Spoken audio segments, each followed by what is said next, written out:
ನಿನ್ನೆ ನೋಡಿದ್ರಿ UPSC result ಬಂತು.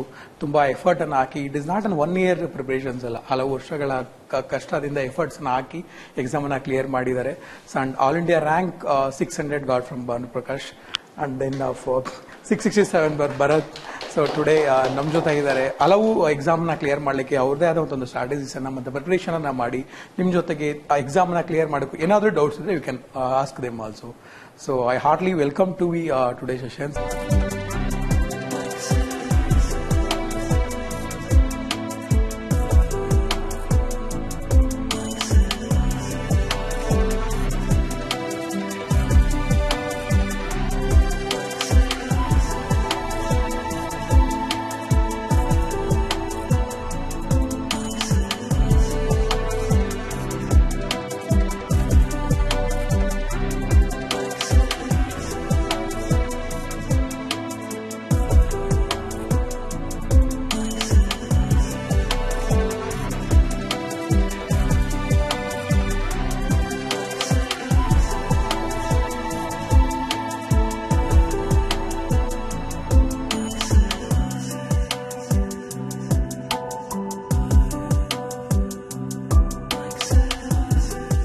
ವೀಕ್ಷಕರೇ, ಇವತ್ತು UPSC ರಿಸಲ್ಟ್ ಬಂದಿದೆ. ಈ ರಿಸಲ್ಟ್ ಬರೋದಕ್ಕೆ ಸುಮಾರು ಇನ್ಸ್ಟಿಟ್ಯೂಟ್ ಕಾರಣ. ಅದರಲ್ಲಿ ಕೂಡ one of the Bengaluru lead ಇರತಕ್ಕಂಥ ಎಡಿಫೈ AS ಅಕಾಡೆಮಿಯ ಡೈರೆಕ್ಟರ್ ಆಗಿರ್ತಕ್ಕಂಥ ಹಾಗೆ ಫೌಂಡರ್ ಆಗಿರ್ತಕ್ಕಂಥ ಶ್ರೀಯುತ ಸಿದ್ದೇಶ್ವರ ಇದ್ದಾರೆ. ಬನ್ನಿ ಅವ್ರನ್ನ ಒಂದ್ಸರಿ ಮಾತಾಡ್ಸೋಣ. ಸರ್, ಇವತ್ತು ರಿಸಲ್ಟ್ ಬಂದಿದೆ UPSC ಇದು. ಸೊ ನಿಮ್ಮ ಕಡೆಯಿಂದ ನಿಮ್ಮ ಸಹಕಾರದ ಒಂದಷ್ಟು ಜನ ಸ್ಟೂಡೆಂಟ್ಸ್ ಪಾಸ್ ಆಗಿದ್ದಾರೆ. ಸೊ ಹೇಗಿದೆ ನಿಮ್ಮ ಖುಷಿ?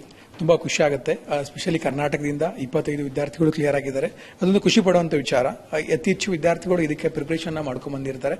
ಇದು ನಾಟ್ ಏನ್ ಒಂದು ವರ್ಷದ ಜರ್ನಿ ಆಗಿರೋದಿಲ್ಲ, ಹಲವಾರು ವರ್ಷಗಳ ಶ್ರಮ ಪಟ್ಟು ಆ ಒಂದು ಎಕ್ಸಾಮ್ ನ ಕ್ಲಿಯರ್ ಮಾಡಿರ್ತಾರೆ. ಪ್ರಿಲಿಮ್ಸ್ ಮತ್ತು ಮೇನ್ಸ್ ಇಂಟರ್ವ್ಯೂ ಸ್ಟೇಜ್ ಅನ್ನ ಕ್ಲಿಯರ್ ಮಾಡಿ ಬಂದಿರ್ತಾರೆ. ಹಲವಾರು ವಿದ್ಯಾರ್ಥಿಗಳು, ಇನ್ನು ಹೆಚ್ಚು ವಿದ್ಯಾರ್ಥಿಗಳು ಕರ್ನಾಟಕದಿಂದ ಬರಬೇಕು ಅನ್ನೋ ನಮ್ಮ ಒಂದು ಆಶಯ. ನಮ್ಮ ಇನ್ಸ್ಟಿಟ್ಯೂಟ್ ಕೂಡ ಅದಕ್ಕಾಗಿ ವರ್ಕ್ ಮಾಡುತ್ತೆ. ನಮ್ಮ ಇನ್ಸ್ಟಿಟ್ಯೂಟ್ ಕಡೆಯಿಂದ ಹಲವಾರು ವಿದ್ಯಾರ್ಥಿಗಳು ಕ್ಲಿಯರ್ ಆಗಿದ್ದಾರೆ. ಅದೊಂದು ತುಂಬಾ ಖುಷಿ ಪಡುವಂತಹ ಸುದ್ದಿ ನಮಗೂ ಕೂಡ. ಇನ್ನು ಹೆಚ್ಚು ವಿದ್ಯಾರ್ಥಿಗಳು ಕರ್ನಾಟಕದಿಂದ ಬರಬೇಕು, ಉನ್ನತ ಹುದ್ದೆಗೆ ಇರಬೇಕು ಅನ್ನೋದು ನಮ್ಮೆಲ್ಲರ ಆಸೆ. ನಮ್ಮ ಅಕಾಡೆಮಿ ಉದ್ದೇಶ ಕೂಡ ಅದೇ ಆಗಿದೆ. Okay sir. ಸೊ ನಿಮ್ಮ ಇನ್ಸ್ಟಿಟ್ಯೂಟ್ ಇಂದ ಇನ್ನೂ ಹೆಚ್ಚು ಜನ ವಿದ್ಯಾರ್ಥಿಗಳು ಜಾಯ್ನ್ ಆಗಿ ಇಲ್ಲಿಂದ ಕೂಡ ಪಾಸ್ ಆಗಿ ಅವರು IAS IPS ಆಗಲಿ ಅಂತ ನಾವು ಕೂಡ ಆಶಿಸ್ತೀವಿ. Thank you. ಧನ್ಯವಾದಗಳು. ಒಂದು leading institute IAS academy, Edify AS academy ಅವರು ಕೂಡ ಸೊ ಈಗ ವಿದ್ಯಾರ್ಥಿಗಳಿಗೆ ಇಲ್ಲಿ ಟ್ರೈನ್ ಅಪ್ ಕೂಡ ಮಾಡ್ತಾರೆ. ಸೊ ನೀವು ಕೂಡ ಇಲ್ಲಿ ಜಾಯ್ನ್ ಆಗಬಹುದು. ನಿಮ್ಮ ಕನಸನ್ನು ಕೂಡ ನೀವು ಇಲ್ಲಿ ಈಡೇರಿಸ್ಕೋಬಹುದು.